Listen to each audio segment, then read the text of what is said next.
भक्त माल पढ़ते हुए न जाने कब नींद आ गई, पता ही नहीं चला। भागवत प्रेम में ही कहीं महात्मा हरदम मग्न रहते हैं।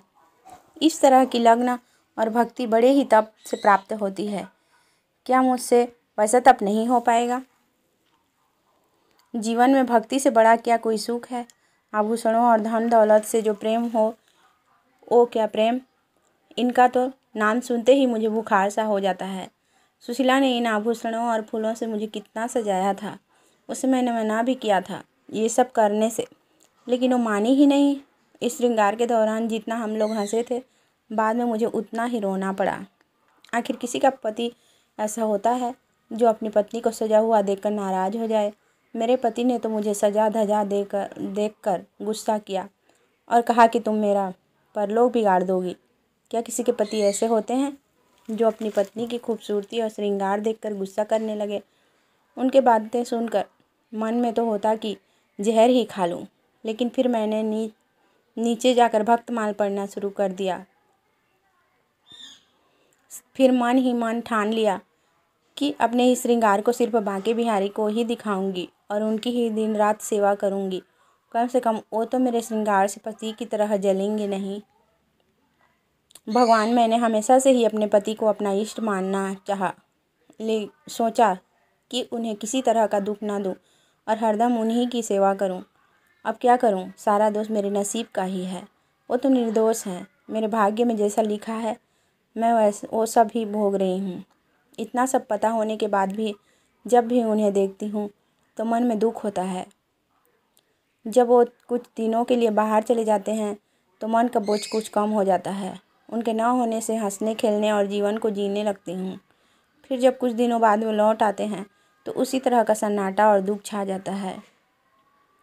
मेरे मन में होता है कि वो मेरे पिछले जन्म के दुश्मन रहे होंगे और उस दुश्मनी का बदला लेने के लिए उन्होंने मुझसे विवाह किया होगा। तभी न मेरा मन उन्हें देखते ही उदास हो जाता है और उनकी सूरत मुझे बिल्कुल नहीं भाती। शायद इसी वजह से वो मुझसे देखकर जलते रहते हैं। विवाह न किया होता तो शायद आज सुखी होती, किंतु दुनिया का दस्तूर है कि बेटी को किसी न किसी पुरुष के साथ जन्मों के लिए बांध दिया जाता है। यह क्या जाने कि एक युवती अपने पति को लेकर कितने सपने संजो कर रखती है। उसके लिए उसका पति कितना खास होता है, लेकिन यह सब उल्टा है। इन्हें देखते ही मेरे सीने में जलन सी होने लगती है। कभी इन्हें देखकर आँखों को शीतलता नहीं मिलती जो पति को देखकर एक युवती को मिलनी चाहिए। उधर सुशीला को देखती हूँ तो दुख और बढ़ जाता है। वो हमेशा हंसती मुस्कुराती है, कभी अपनी गरीबी का रोना नहीं रोती। न उसके पास कपड़े अच्छे हैं और न ही गहने। मकान भी छोटा सा है। मन में होता है कि काश मैं अपना धन देकर उसकी परेशानियाँ ले लेती। फिर होता है कि उसका पति ही उसका सबसे बड़ा धन है। उसी से सुशीला को पूरी दुनिया का सुख मिल जाता होगा। सालों से इस सवाल को मन में दफन करने के बाद होते होते एक दिन मुझसे रहा न गया। आखिर मैंने अपने पति से यह सवाल कर ही लिया कि आपने मुझसे शादी क्यों की थी। इस सवाल को सुनते ही मेरे पति ने मुंह बना लिया। वो चिढ़ते हुए बोले, अपना घर परिवार संभालने के लिए, और क्या, भोग के लिए नहीं। इतना सुनते ही मैंने पूछा, क्या मैं सिर्फ इस घर का ख्याल रखने के लिए हूँ? उन्होंने कोई जवाब नहीं दिया। फिर मेरे मन में हुआ कि पहले इस घर का सारा सामान जहाँ तहाँ पड़ा रहता था। नौकर सब पूरा पैसा बर्बाद करते थे। अब मैं आ गई हूँ तो इन सब का ख्याल रखना ही मेरा धर्म है और मुझे यह सोचकर खुश होना चाहिए कि इतनी संपत्ति मेरे पास है।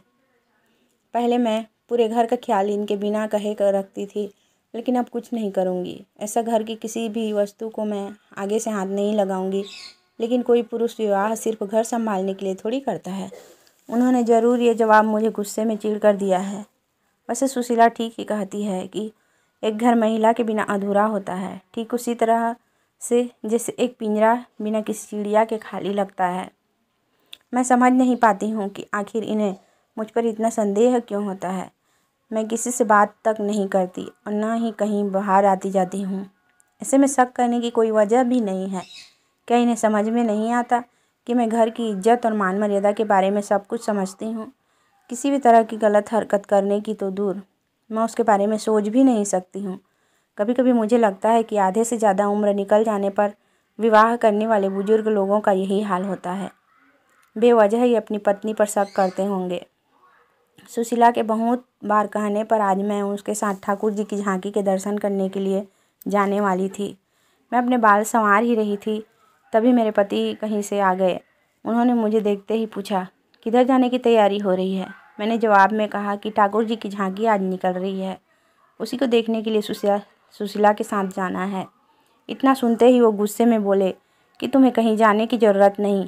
अपने पति की जिससे सेवा नहीं हो सकती, उसे भगवान के दर्शन से भी कोई लाभ नहीं मिलता है।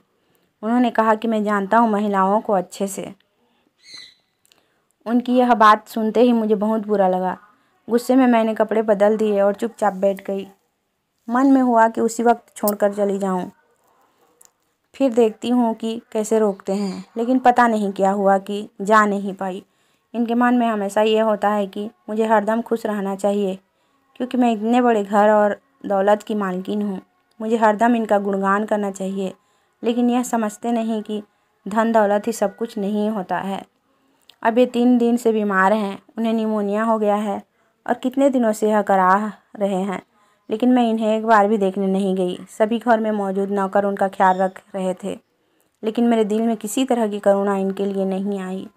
मेरा मन इतना कठोर नहीं था, लेकिन जिस तरह से इन्होंने मुझे इस घर में कैदी की तरह रखा, हरदम शक किया और एक पल भी सुख नहीं दिया, उसके बाद इनके लिए दया मन में नहीं आती। मन में होता है कि मुझे दिए गए दुखों का भगवान ने इन्हें दंड दिया है। अगर कोई समझे कि महिला को यूं ही किसी पुरुष के गले बांध दें और उसे किसी भी तरीके से रखें, सो पूरी तरह गलत है। सुना है कि वो अपनी बीमारी का दोष मुझे ही दे रहे हैं, लेकिन मुझे परवाह नहीं। ये चाहे तो किसी को भी अपना धन दौलत दे सकते हैं, इसकी मुझे बिल्कुल ज़रूरत नहीं और ना ही लोभ है। होते होते एक दिन वो गुजर गए। आज उनको गए 3 दिन हो चुके हैं। मैंने उनके जाने के बाद चूड़ियाँ नहीं तोड़ी। मैं सिंदूर तो पहले से भी नहीं लगाती थी और अभी भी नहीं लगाती। मेरे बुजुर्ग पति के बेटे ने ही उनका अंतिम संस्कार किया। घर के सभी लोग तरह तरह के मुझे ताने देते थे। मेरे बंधे हुए लंबे बाल देखकर सुनाते हैं, लेकिन मुझे ज़रा भी बुरा नहीं लगता है। ऊपर से मैं सभी को चिढ़ाने के लिए रंग बिरंगी साड़ियाँ भी पहन लेती हूँ। मेरे मन में होता है कि मैं इस कैद से रिहा हो गई हूँ। एक दिन मैं सुशीला के घर गई। उसके घर में किसी तरह की सुख सुविधा नहीं थी, चारपाई तक वहाँ पर नहीं थी, लेकिन वो इतनी खुश थी कि उसे देखते ही मन में ऊर्जा का संचार हो जाता है। इन लोगों को गरीब और नीच कैसे समझें, जो हरदम मुस्कुराते रहते हैं और प्रेम भरी बातें करते हैं। भले ही यह आनंद पल भर का था, लेकिन उससे जीवन सफल सा लगता है। फिर एक दिन मैंने सुशीला से पूछा कि अगर तुम्हारे पति किसी दिन परदेश नौकरी के लिए चले गए, तो क्या तुम उनकी याद में रो रो कर अपनी जान दे दोगी? सुशीला जवाब में बोली, नहीं, जान तो नहीं दूंगी, लेकिन उनकी याद में हरदम मन आनंदित होता रहेगा। भले ही वो सालों परदेश में रह रहे हैं, रह लें, लेकिन उनकी याद हमेशा ही मुझे खुशी देगी। मैंने भी कहा कि सुशीला, मुझे भी ऐसी ही खुशी चाहिए, जिससे आनंद में हमेशा मैं झूमती और गाती रहूं। ऐसा आनंद जो कभी कम ही ना हो। मन आजकल काफ़ी परेशान और चंचल था। होता था कि कहीं एकदम उड़ जाऊं। भक्ति के ग्रंथों को पढ़ने का भी मन न था और न ही बाहर कहीं सैर करने का। ऐसा लगता था कि मन को पता ही नहीं उसे क्या चाहिए, लेकिन मेरे दिल में अपने पुराने दुख ही चल रहे थे। अब मुझे किसी की भी निंदा से फ़र्क नहीं पड़ता था।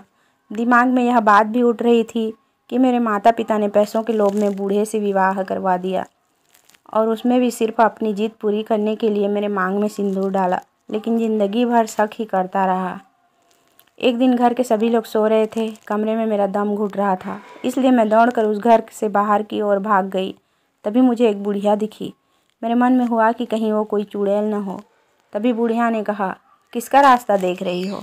मैंने जवाब में कहा, मरने की राह देख रही हूँ। बुढ़िया बोली, अभी तुम्हारे नसीब में मौत नहीं है, तुम्हें कई सारे सुख भोगने हैं। मैंने भी चिढ़ते हुए उस बुढ़िया से पूछा कि इतनी रात में तुम किस्मत की लकीरें पढ़ लेती हो? आँखों से थोड़ी पढ़ती हूँ, अक्ल से पढ़ लेती हूँ। ये काम करते हुए ही सारी उम्र बीती है। तुम्हारे अब अच्छे दिन आ रहे हैं। मैं बस यही चाहती हूँ, जिसको जो मनोकामना हो वो उसे मिल जाए। जवाब देते हुए बुढ़िया ने कहा। मैंने कहा कि मुझे कोई धन दौलत नहीं चाहिए और जो मैं चाहती हूँ वह तुम नहीं दे सकती हो। तब बुढ़िया ने कहा, मैं जानती हूँ तुम्हें जीवन में सिर्फ प्रेम चाहिए और मैं तुम्हें यह दिला सकती हूँ। मैं तुम्हें प्यार की नाव में बैठा सकती हूँ। उस अम्मा की बातें सुनकर मुझे लगा जैसे कि वो स्वर्ग से मेरी मदद करने के लिए आई हो। मैंने पूछा, अम्मा, तुम्हारा घर कहाँ है? उसने कहा कि पास में ही है बेटा। मैं उस अम्मा के पीछे पीछे चलने लगी। बुढ़िया के पीछे चलते चलते मुझे पता लगा कि वो किसी स्वर्ग से आई मेरी मददगार नहीं बल्कि एक डायन ही है। कहाँ मैं अमृत की तलाश में थी और जहर मिल गया। मैं तो सुशीला जैसा सुख पाना चाह रही थी, लेकिन कहाँ डायन की चपेट में आ गई। मेरी इस हालत के जिम्मेदार लोभी माता पिता और मुझे अपनी पत्नी बनाने के ख्वाब देख रहा वो वृद्ध है, जिसने मुझे अपनी जीत के लिए पत्नी बनाया। मैं अपनी आत्मकथा कभी न लिखती, लेकिन मैं चाहती हूँ कि सभी माता पिता ये समझ लें कि पैसा जीवन में सबसे बड़ा नहीं होता।